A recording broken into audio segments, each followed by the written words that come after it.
Mas lalo namang binigyang buhay ang mga kaganapan sa pamamagitan ng makapigil hiningang musika at scoring ni Teresa Barroso at maging ang napakagandang cinematography ni Carlo Mendoza.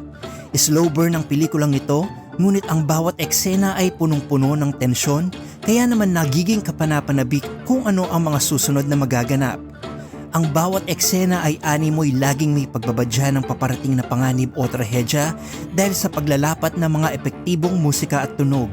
At para sa cinematography at color grading, ang bawat frame ng pelikula ay nagmistulang mga paintings sa mga pinaghalong mapupusyaw at matitingkad na mga kulay, sa mga muted na kulay ng kalupaan at set designs, at mga matitingkad na kahel at bughaw upang maipamalas ang natatanging ganda ng kalangitan.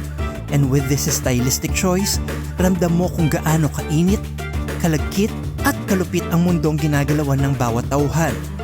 May mga pagpapalit ng aspect ratio mula sa umpisa ng pelikula maging sa kalagitnaan nito, at ang mga ito ay intentional upang mas maipakita at maipabatid ang bawat kaganapan.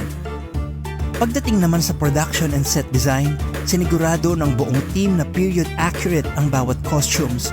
Walang magkakahalin tulad, bawat karakter ay may kanya-kanyang look at identity na nababagay at akma sa kanilang mga backstories. The highly stylized mise-en-scène is rich and evident with every frame, and the attention to detail is outstanding.